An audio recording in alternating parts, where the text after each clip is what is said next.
നമുക്ക് coconut milk ഉണ്ടാക്കാൻ തന്നെ നോക്കാം. കോക്കനട്ട് മിൽക്ക് ഉണ്ടാക്കാൻ വേണ്ടിയിട്ട് ഒന്നല്ലെങ്കിൽ നമുക്ക് തേങ്ങ നമുക്ക് ചിരണ്ടി എടുക്കുക, അല്ലെങ്കിൽ നമുക്ക് തേങ്ങ കൊത്തായിട്ട് ഇടുക. തേങ്ങ നമുക്ക് കൊത്തിയെടുക്കാൻ വേണ്ടിയിട്ട് എളുപ്പത്തിന് എന്ത് ചെയ്യണമെന്ന് വെച്ചിട്ടുണ്ടെങ്കിൽ, നല്ല മൂത്ത തേങ്ങയാണെങ്കിൽ നമുക്ക് എളുപ്പത്തിൽ പെട്ടെന്ന് കൊത്തിയെടുക്കാൻ വേണ്ടിയിട്ട് പറ്റും. അതിന് നമ്മൾ എന്ത് ചെയ്യണമെന്ന് വെച്ചിട്ടുണ്ടെങ്കിൽ, തേങ്ങ നമ്മൾ വെട്ടിയെടുത്തിട്ട് അതിൻ്റെ ഉള്ള വെള്ളം കളഞ്ഞിട്ട് നമ്മൾ ഫ്രിഡ്ജിൽ വെച്ചിട്ടുണ്ടെങ്കിൽ പിറ്റേ ദിവസം നമ്മൾ എടുത്തിട്ടുണ്ടെങ്കിൽ ആ തേങ്ങ ഒന്ന് ഡ്രൈ ആയിട്ടിരിക്കും. അപ്പോൾ നമുക്ക് വളരെ എളുപ്പത്തിൽ തേങ്ങ നമുക്ക് കൊത്തിയെടുക്കാൻ വേണ്ടിയിട്ട് പറ്റും. തേങ്ങ കൊത്തിയെടുക്കുമ്പോൾ ഇതേപോലെ കുറച്ച് ചെറിയ പീസായിട്ട് കട്ട് ചെയ്തെടുക്കുക. അങ്ങനെ ഒരുപാട് ചെറിയ പീസാക്കേണ്ട ആവശ്യമില്ല. കാരണം എന്താ വെച്ചിട്ടുണ്ടെങ്കിൽ, നമ്മുടെ നാട്ടിലേക്ക് ഇപ്പോൾ മാർക്കറ്റിൽ വരുന്ന മിക്സിയൊക്കെ എന്ന് വെച്ചിട്ടുണ്ടെങ്കിൽ നല്ല ഹെവി ലോഡൊക്കെ ഇട്ട് അടിക്കാൻ വേണ്ടി പറ്റിയ മിക്സിയാണ്. അപ്പോൾ ഒരുപാട് ചെറിയ പീസൊന്നും ആക്കണ്ട, ഇതേപോലെ കുറച്ച് വലിയ പീസായാലും കുഴപ്പമില്ല. ഇനി നമുക്ക് തേങ്ങ അരച്ചെടുക്കാൻ വേണ്ടിയിട്ട് വെള്ളം വേണം. അത് നമ്മുടെ ടാപ്പിൽ വരുന്ന വെള്ളം നല്ല തണുത്ത വെള്ളമാണെങ്കിൽ എന്ത് ചെയ്യണമെന്ന് വെച്ചിട്ടുണ്ടെങ്കിൽ, വെള്ളം പതുക്കെ ഒന്ന് ചൂടാക്കിയിട്ട് വേണം എടുക്കാൻ വേണ്ടിയിട്ട്. നമ്മുടെ നാട്ടിൽ ടാപ്പിൽ വരുന്ന വെള്ളത്തിനൊന്നും കുഴപ്പമില്ല. പക്ഷെ ഞങ്ങളുടെ ഇവിടേക്കെന്ന് വെച്ചിട്ടുണ്ടെങ്കിൽ പൈപ്പിലെ വെള്ളം നന്നായിട്ട് തണുത്ത് വരണേ. അങ്ങനെ നല്ല തണുത്ത വെള്ളം ഒഴിച്ചിട്ട് നമ്മൾ തേങ്ങ അരച്ചെടുത്തിട്ടുണ്ടെങ്കിൽ ഈ എണ്ണയ്ക്ക് നന്നായിട്ട് തെളിഞ്ഞിങ്ങനെ വരും. നമുക്ക് തേങ്ങാപ്പാൽ ശരിക്കും പിഴിഞ്ഞെടുക്കാൻ വേണ്ടിയിട്ട് പറ്റില്ല. അങ്ങനെയാണെങ്കിൽ നമ്മൾ വെള്ളം പതുക്കെ ഒന്ന് ചൂടാക്കിയിട്ട് വേണം തേങ്ങയിലേക്ക് നമുക്ക് ചേർക്കാൻ വേണ്ടിയിട്ട്. അപ്പോൾ നമുക്ക് തേങ്ങ അരച്ചെടുക്കാൻ വേണ്ടിയിട്ട് ഈ മിക്സിയിലേക്ക് നമുക്ക് ഏറ്റവും ആദ്യം നമുക്ക് തേങ്ങ ഇടാം. അത് നമ്മൾ തേങ്ങാപ്പാൽ എടുക്കാൻ വേണ്ടിയിട്ട് തേങ്ങ കൊത്താണ് നമ്മൾ ചേർക്കണമെന്നുണ്ടെങ്കിൽ എന്ത് ചെയ്യണമെന്ന് വെച്ചിട്ടുണ്ടെങ്കിൽ, ഏറ്റവും ആദ്യം തന്നെ തേങ്ങ നമ്മൾ വെള്ളം ചേർക്കാണ്ട് ഒന്ന് ക്രഷ് ചെയ്തെടുക്കുക. അപ്പോൾ തേങ്ങ നന്നായിട്ടൊന്ന് പൊടിഞ്ഞ് കിട്ടും. അത് കഴിഞ്ഞിട്ട് വേണം നമുക്ക് ഇതിലേക്ക് വെള്ളം ചേർക്കാൻ വേണ്ടിയിട്ട്. പക്ഷെ നമ്മൾ തേങ്ങ ചിരണ്ടിയെടുത്ത തേങ്ങയാണെങ്കിൽ നമുക്ക് തേങ്ങയും വെള്ളം കൂടി നമുക്ക് ഒരുമിച്ച് ചേർക്കാം. ഞാൻ തേങ്ങ കൊത്തൻ ഇട്ടതുകൊണ്ട് നമുക്ക് ഏറ്റവും ആദ്യം തന്നെ നമുക്ക് വെള്ളം ചേർക്കാണ്ട് നമുക്കിതൊന്ന് ക്രഷ് ചെയ്തെടുക്കാം.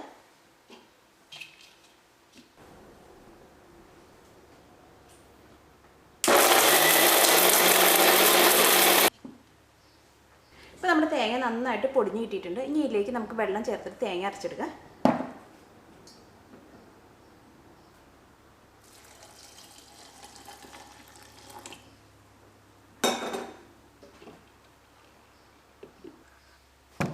തേങ്ങാപ്പാൽ അരച്ചെടുത്തത് റെഡി ആയിട്ടുണ്ട്. ഇനി നമുക്ക് ഈ തേങ്ങാപ്പാൽ നമുക്കൊന്ന് അരിച്ചെടുക്കണം. അതിന് വേണ്ടിയിട്ട് ഞാനിവിടെ ഒരു അരിപ്പ എടുത്തിട്ടുണ്ട്. ഞാനിവിടെ കുറച്ച് വലിയ ഓട്ടയുള്ള അരിപ്പയാണ് എടുത്തേക്കുന്നത്. ഇങ്ങനത്തെ അരിപ്പയിൽ നമ്മൾ തേങ്ങ അരച്ചെടുത്തിട്ടുണ്ടെങ്കിൽ നമുക്ക് പെട്ടെന്ന് തേങ്ങാപ്പാൽ നമുക്ക് അരിച്ചെടുക്കാൻ വേണ്ടി പറ്റും. പക്ഷേ ഇങ്ങനത്തെ അരിപ്പയിൽ നമ്മൾ അരിച്ചെടുത്തിട്ടുണ്ടെങ്കിൽ ആ തേങ്ങയുടെ പീര മുഴുവനും പോവില്ല. അപ്പോൾ നമ്മൾ ഇങ്ങനത്തെ വലിയ അരിപ്പയിലാണ് നമ്മൾ അരിക്കണമെന്നുണ്ടെങ്കിൽ നമ്മൾ ഇതിനകത്ത് അരിച്ച് കഴിഞ്ഞിട്ട് പിന്നെ നമ്മൾ ചായ അരിക്കണ അരിപ്പയിലും കൂടിയിട്ട് നമ്മളൊന്ന് അരിക്കണം. അല്ലെങ്കിൽ നമ്മൾ ഏറ്റവും ആദ്യം തന്നെ നമ്മൾ ഏറ്റവും ചെറിയ അരിപ്പയിൽ നമ്മൾ അരിച്ചെടുത്തിട്ടുണ്ടെങ്കിൽ അത് അരിച്ചെടുക്കാൻ വേണ്ടിയിട്ട് കുറച്ച് കൂടുതൽ സമയം എടുക്കും. നമുക്ക് എളുപ്പത്തിന് വേണമെന്നുണ്ടെങ്കിൽ ഇതേപോലെ വലിയ ഓട്ടയിൽ നമുക്ക് ഏറ്റവും ആദ്യം തന്നെ നമുക്ക് അരിച്ചെടുക്കാം. വേണ്ടിയിട്ട് ഇതിലേക്ക് നമുക്ക് തേങ്ങാപ്പാൽ ഒഴിക്കാം.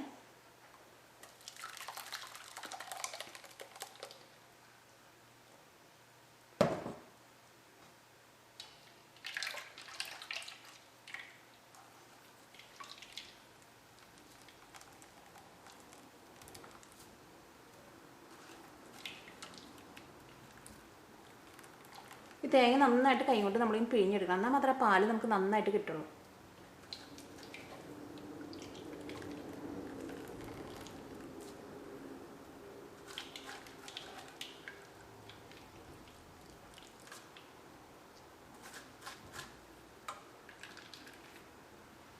നമ്മൾ തേങ്ങാപ്പാൽ നമ്മൾ അരിച്ചെടുത്തിട്ടുണ്ട്. ഇനി എന്ത് ചെയ്യണമെന്ന് വെച്ചിട്ടുണ്ടെങ്കിൽ നമുക്കിതൊരു ചെറിയ അരിപ്പയിലും കൂടിയിട്ട് നമുക്കൊന്ന് അരിച്ചെടുക്കാം. അപ്പോൾ ചെറുതായിട്ട് തേങ്ങാപ്പീര് നമുക്ക് കിട്ടുള്ളൂ. പക്ഷേ ഇതേപോലെ തന്നെ നമ്മൾ കറിയിലേക്ക് നമ്മൾ തേങ്ങാപ്പാൽ നമ്മൾ ഒഴിച്ചിട്ടുണ്ടെങ്കിൽ ചെറുതായിട്ട് ചിലപ്പോൾ തേങ്ങയുടെ പീര ചിലപ്പോൾ പൊന്തി കിടക്കും. അപ്പോൾ നമുക്ക് കറിയുടെ തേങ്ങാപ്പാൽ നമുക്ക് ചിലപ്പോൾ പിരിഞ്ഞ് കിടക്കണ പോലെ നമുക്ക് തോന്നും. അപ്പോൾ നമുക്ക് ചെറിയൊരു അരിപ്പയിൽ കൂടിയിട്ട് ഒന്നും കൂടി ഒന്ന് അരിച്ചെടുക്കാം.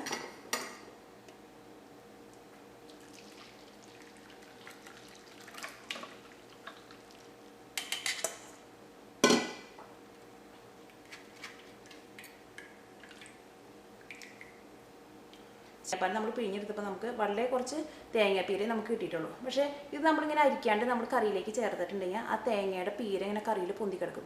അപ്പോൾ നമുക്ക് തേങ്ങാപ്പാൽ ചിലപ്പോൾ പിരിഞ്ഞിരിക്കുന്ന പോലെ നമുക്ക് തോന്നും. അപ്പോൾ എപ്പോഴും നമ്മൾ വലിയ ഫിൽറ്ററിൽ നമ്മൾ അരിച്ചെടുത്ത് കഴിഞ്ഞിട്ട് എപ്പോഴും ചെറിയ ഫിൽറ്ററിലും കൂടിയിട്ട് നമ്മളൊന്ന് അരിച്ചെടുക്കുക.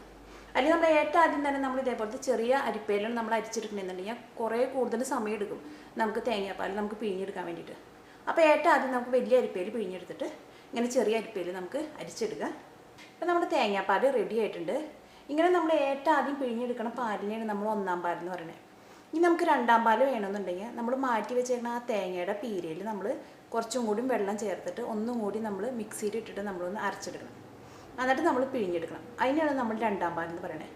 ഇനി നമ്മൾ കറി വയ്ക്കുമ്പോൾ നമുക്ക് ഒന്നാം പാൽ നമുക്ക് ഇത്രയ്ക്ക് നമുക്ക് ആവശ്യമില്ലെങ്കിൽ ഇതിനകത്ത് നിന്ന് നമുക്ക് കുറച്ച് പാൽ വേണമെങ്കിൽ നമുക്ക് രണ്ടാം പാലിലേക്ക് കൂടി നമുക്ക് മിക്സ് ചെയ്യാം. ഇങ്ങനെ നമ്മൾ ഏറ്റവും ആദ്യം നമ്മൾ ഏറ്റവും നല്ല കട്ടിയായിട്ട് പിഴിഞ്ഞെടുക്കുന്ന പാലാണ് ഒന്നാം പാല്.